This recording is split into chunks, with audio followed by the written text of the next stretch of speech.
Hey, I'm Randy Younger, New York City's go-to film enthusiast. Every week I dive deep into the world of cinema with special guests from the New York City film scene. Whether I'm interviewing industry insiders or comparing the latest releases, there's always something for every movie lover. Join me as I explore the magic of film and discover what makes these movies unforgettable. Hey guys, I'm Randy Younger in a special episode of Under the Radar, bringing movies and people together one frame at a time. And as always, I have a wonderful panel of guest critics. I have right here with me Mr. Chris Clemente. Welcome back, Chris. How's it going, Randy? Good to see you, man. Good to be here. Wow. Beautiful, beautiful studio. Hi, your first time? My this first is amazing. time, yeah. And also sort of in the studio. Well, he's in the studio and he's in our hearts, Mr. Jared Albert. Jared? Hello. Yay! Yeah, Jared. Yeah. Now, for you gentlemen, it has been quite a while. For Jared, it's been a lot longer. I know we did a couple of movie commentaries a couple years back, which were a lot of fun. We did Office Space, I think the three of us. Oof. Remember that? Yeah. There's a classic review. Yes, it was one for the books. Oh, it's a Yes. nice like circle now with the Naked Gun, yeah. Of course, Yeah, cool. And so you just touched on it. We will be reviewing the new Naked Gun movie starring Liam Neeson and Pamela Anderson. Of course, it is a reboot/sequel of the original Files of the Police Squad from the 80s, and that itself was a movie interpretation of the TV show Police Squad. And those starred Leslie Nielsen, as always, was very, very funny back then.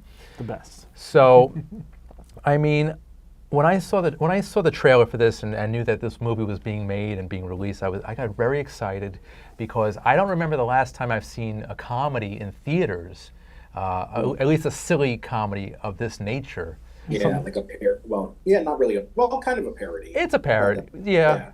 But like it has that feel of it definitely feels like the 80s and 90s, which is a great throwback.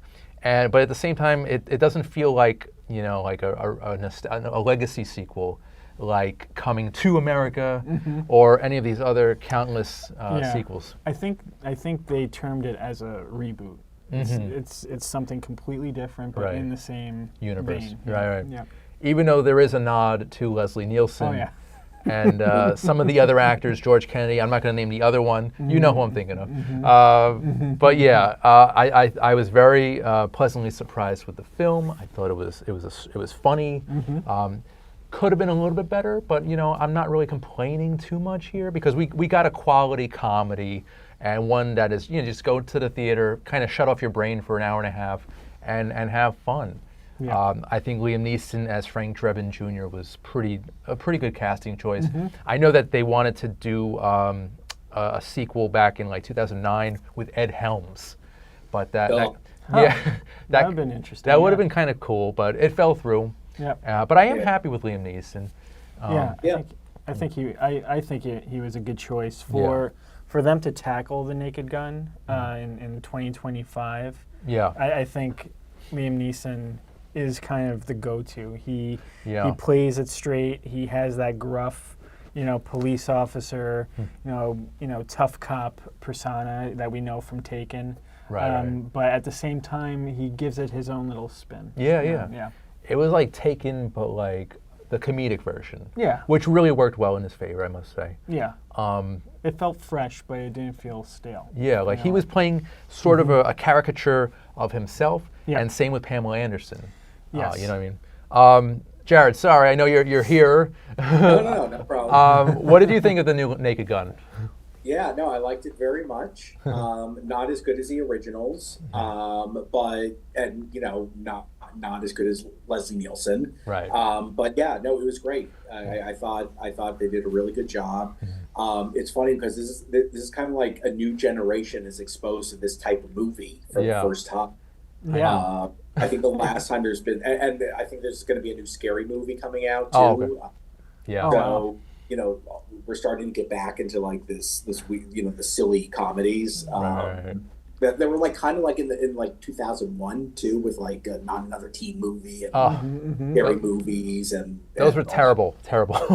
Yeah, No, to this day, the worst movie I've ever seen is probably Epic Movie, where they spoofed like Pirates of the Caribbean, one of those, all that stuff. Yeah, Yeah, it got out of hand. it did get out of hand, and it definitely ran its course. Right. So maybe this is kind of a new era, like Jared said, like a new audience can be exposed to these types of comedies. Yeah. But hopefully they'll have better writing than Epic Movie, because that was just atrocious.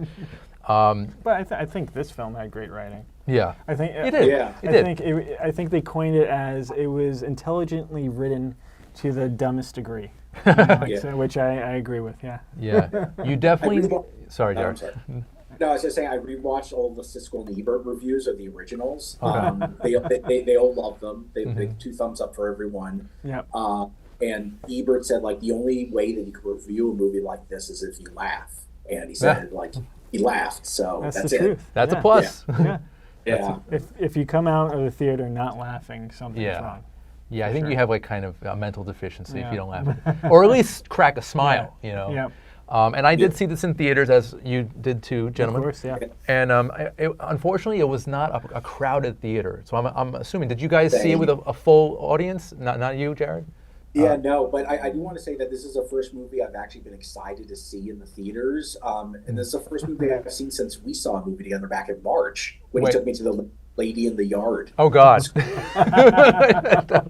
And before that one, I haven't seen a movie like in theaters in years. Yeah. Regrettably. But yeah, this was like a movie that I actually wanted to go. And Yeah. there was a little bit of a crowd, but they were laughing. So it helped a little bit. It was Same fun. here. It was Yeah. good. I feel like it's tough nowadays to get a full audience, but Yeah. does this movie demand to go see in a theater? Do you think? I mean, it would. I think any movie warrants that. I mean, yes, I agree to that. Yeah. But like, I would say that for the big blockbusters, or Right. a comedy of this caliber would benefit from a big audience. I agree with You that. know, I agree with It's that. also something I just wanted to say that Leslie Yeah. Nielsen always Yeah. talked, and it applies to this one too, is that he was asked why the original Police Squad series failed, and they had I think it did 6 episodes or something, and he said it's because people at home, they have to pay attention. I'm sorry, when you see a movie in the theater, there's no distractions. You're watching the movie. Right. The jokes, you're not missing everything. When you're at home watching TV, you're reading the paper, and somebody's at the door. It's can see even that. worse nowadays. Right. I He mean- would be crazy nowadays. Right. Yeah. He nailed it. But yeah, it's a movie you That's kind a- of have to see it. That's Yeah. great. That's a good perspective. It is. I like that. It is. And you're absolutely right. This movie, like you guys, I was really anticipating it. I wanted to go see it in a theater. I wanted to get lost in comedy because, I don't know about you guys, but I feel like comedy nowadays is failing. We don't really have a straight comedy. It's usually mixed with other genres. It's usually mixed with It's usually horror. action comedy. Right, or action, or it's not a straight lace comedy like this where it's deadpan, and for my money's worth, I miss this particular type of comedy where deadpan, it can go over your head. It's sarcastic, but at the same time, it just the punchlines are so punchy. Yeah, agreed. Yeah. And yeah. I think it's a testament to the writers. Yep. And I think it's an even further testament to Zucker Abrahams and Zucker, who are David Zucker, Jim Abrahams, and Jerry Zucker, who were the producers and I believe writers of the original Naked Gun movies, and of course Airplane 1 and 2, which I went back and revisited. Yep. The first Airplane is hilarious, by the way. Yeah. The first Airplane has the first Airplane has just a near place to my heart.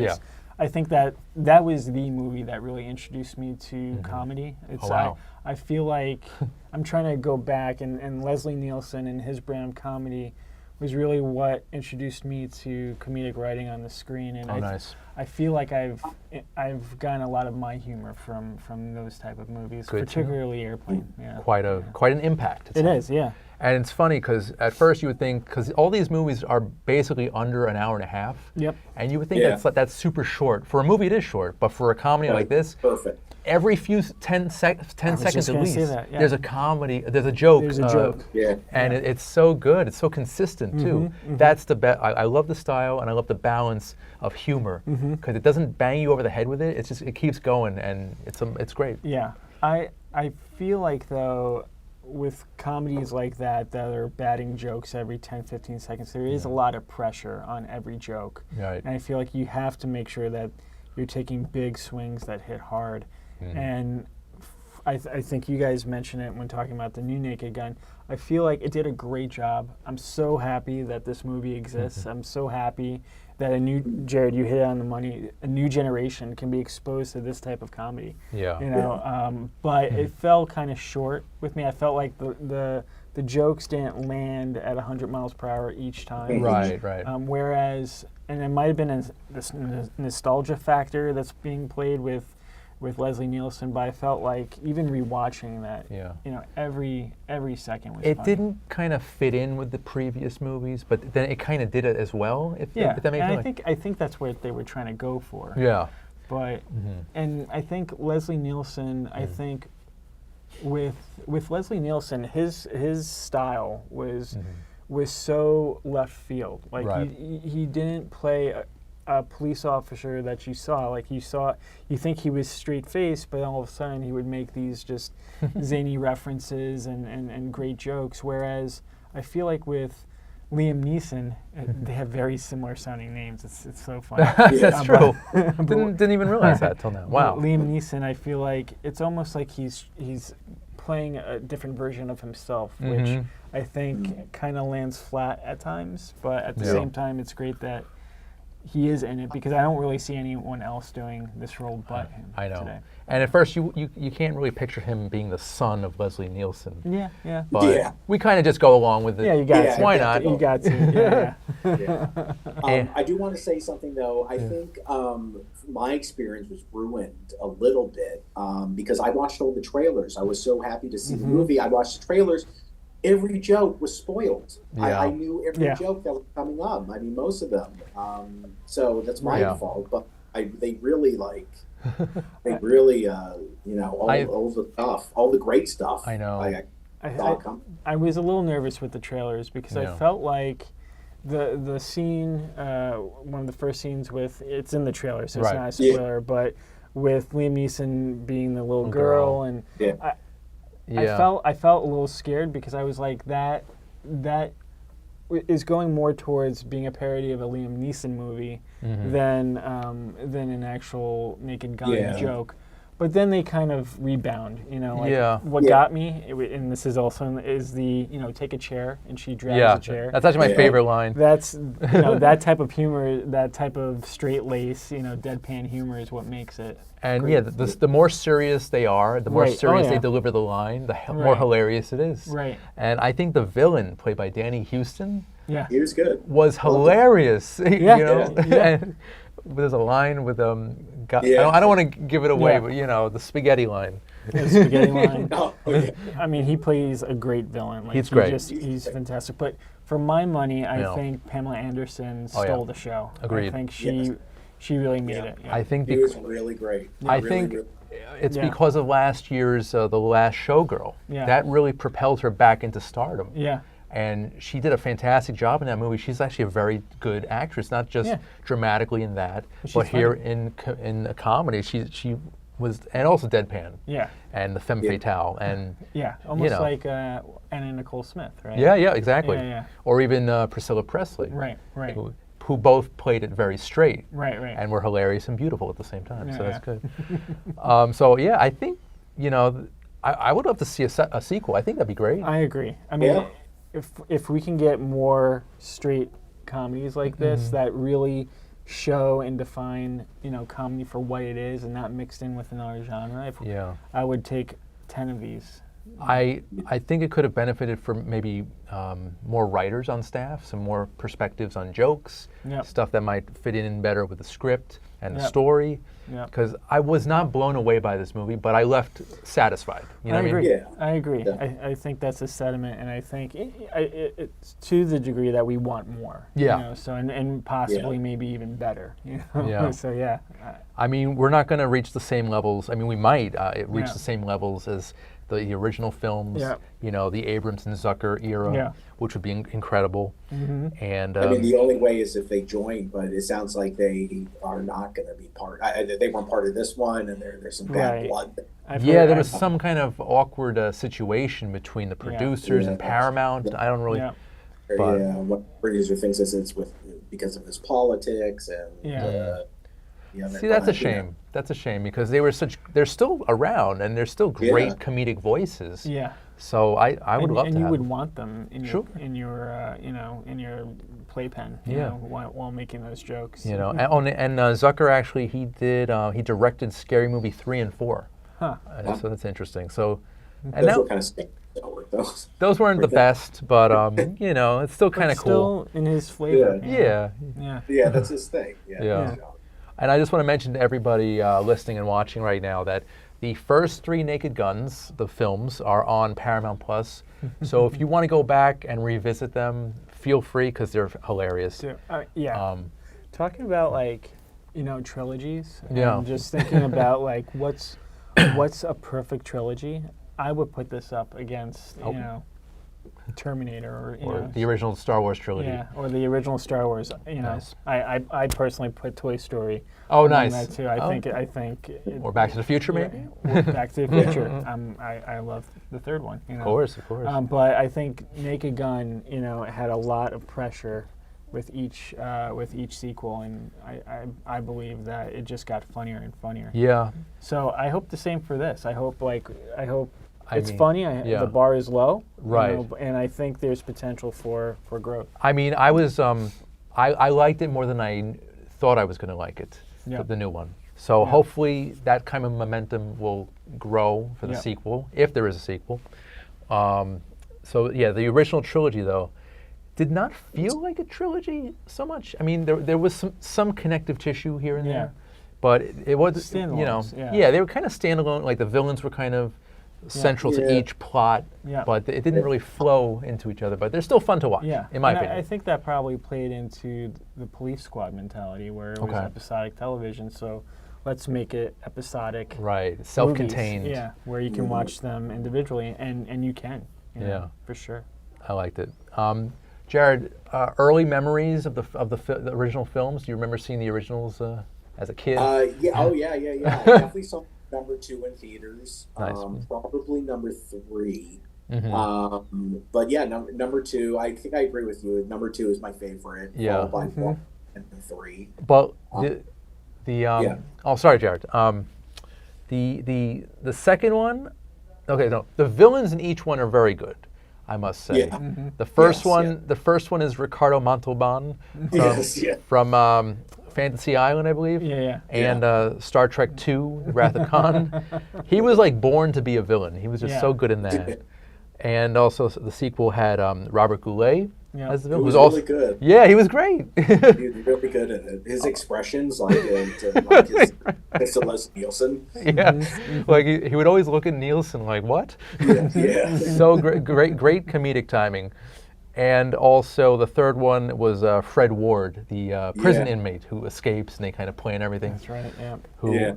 He was a great actor too. Yeah. Good villain, and I love the finale in the Oscars ceremony. Yeah. That was pretty cool. That was good. Yeah. So back then they knew how to do a good comedy. They did. They did. I do want to say though, I was kind of upset that Nordberg wasn't involved in this one. Detective Nordberg. Well, he sort of was. If you remember where they're kneeling down by the shrine. Yeah. But I guess they could have expanded on that a little bit, but for obvious reasons. Mm-hmm. I think they played it up with more of Paul Walter Hauser. Oh, that's right. So I think he became the Nordberg. Yeah, right. The George Kennedy. Right. Oh yeah. Yeah. Oh, George Kennedy was good too. And he wasn't like in it that much. Yeah. No, but I felt like the time that he had on screen was really punchy and delivered it very well. No, he's very funny. He was in I think Black Klansman as one of the Ku Klux Klan members. Yeah, he's having a great career. He's doing well. I think he's the Mole Man, right? In the MCU. Yeah. Oh, okay. Yeah. Oh, okay, cool. Yeah. And also we have Kevin Durand, who plays basically a henchman to Danny Houston's villain, who is also very good, very straight-faced, very dry. And also CCH Pounder, who plays the police captain. So she was she was good. She was in Face Off, wasn't she? I think so. She played like the doctor, my gosh, or you're right. Yeah. No, she was John Travolta's boss. Oh, the FBI agent. Yeah. That's very good, Jared. Thank you. Nice. Points, Jared. And also, I wanted to mention that part of the fresh comedy voice in this movie is probably due to a production credit from Seth MacFarlane. Yeah. Who, I mean, I guess he added some 2 cents here and there a little. I think he was the draw for Liam Neeson because he was he was one of them. Oh, because they worked on that movie. How did A Million Ways to Die in the West? Yeah, and Ted. Oh, okay. Yeah. Oh, cool. He made a Family Guy. And Family Guy, right? Yeah. Oh, I didn't know Neeson had such a history with him. Yeah. Huh. Interesting. Yeah, he's doing the interviewing circuits right now. So he mentioned that it was brought to his attention, and he's worked with Seth MacFarlane before, and loved his style. Yeah. Cool. Well, A Million Ways to Die in the West. Not a very good movie, unfortunately. It had potential. It had potential. That's all I'm going to say. Yeah. Oh man. So I mean, this movie was it was funny. I wouldn't say it's like laugh out loud hilarious. It had its moments. Yeah. I'm going to say this. Yeah. And I'll keep it. No spoilers. No spoilers. Snowman. Yeah. Do you think that went too long? That was very Family Guy. I must say. Yeah, that was very family. Do you think that went on too long though? That sequence. Agreed. Yes, I do. But I think that's what made it funny. Because you saw, the character was just like looking on and on and on. Right. And it kind of developing its own plot. It kind of reminded me of the scene in Naked Gun 2.5. The Smell of Fear, had the whole title, it's necessary, where they mimic or they kind of do a little goof on Ghost, where they're in front of their, what do you call that, the kiln, making the pottery. See, that was hilarious, I think, back then. And that was only like maybe a minute-long sequence, maybe 2 minutes. The snowman sequence was maybe 3 minutes, 4 minutes, and I was it was like I was cringing about it. It was just a little. I loved it. You did? Okay. Because it was different. Okay. It was like a different sequence in the movie, and I just thought, they were kind of like letting it unfold and unfold and unfold. So that was part of the gag, in my opinion. Okay. Yeah. Now, one of the complaints, I mean, not really a complaint, but an observation. I think the original Naked Guns were more leaning towards R rating, right? They were kind of risque. They were definitely pushing the PG-13 rating. For sure. This one, too, it definitely seems that way, like it's kind of pushing that. Yeah. But I don't know, I like it when comedies cater to families. Yeah. But raunchy comedies are good, too. This is kind of like in between both worlds, I'd say. Yeah, that's an interesting point. I wouldn't say it's raunchy. There's some, I think it flirts with it a little bit. But it doesn't really go over the top, but I think there would be a lot of things that would go over kids' heads as well. But I am happy with what they did. Me too. I left feeling, like I think it was the $17 well spent, I must say. I agree. I think it's a movie also that we need right now. I mean, there's so much divide, political divide, emotional divide in our country today, and I think just having a zany movie that you could just laugh at, and just escape, I think is something that we needed. Yeah, agreed. Yeah. And I do wonder why, though, they didn't remake the opening. They didn't recreate the opening, the classic opening. They at the end. Yeah. But they didn't recreate the one, and they didn't have fun with the credits at the end, where in the original Naked Guns they would like put funny credits and funny like ease and like Yeah, I didn't notice anything like that. They did their own thing, right? They didn't do that. With the freeze frame type of thing. Yeah, a little bit. Freeze camera, yeah. But like the first 3 movies and the TV show Police Squad all had that point of view of the siren and the car. Yeah. But this, they added at the end. I don't get that. And it was also, it was old footage, right? It wasn't like recreated footage. Yeah. I think it was footage from the second movie, because the first movie had different. Yeah, they were going to different places. They were all different. Yeah. Each one. Maybe, and just to talk about the director a little bit. Sure. Akiva Sheriff, who is from Lonely Island. Okay. Very funny. I think maybe it was, and I'm speaking for him, and he probably wouldn't care.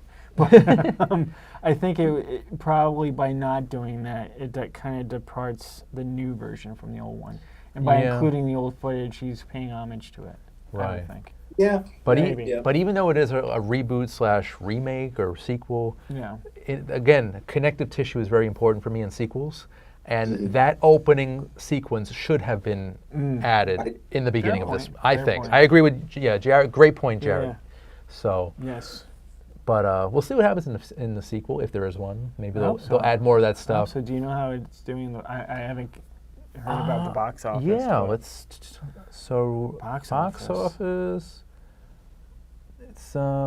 It's getting good reviews. It's grossed as of 2 days ago, 16.8 million in the U.S.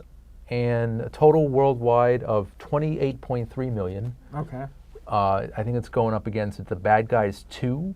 Okay. Which is more for families, obviously, animated film. So I don't know. So it's in the plus, but not a wild smash. Yeah. But what was the budget? Do you know? Does it say? Let's see here. The budget. Good question, Jared. It seems like that's like 42 million. Yeah. Oof.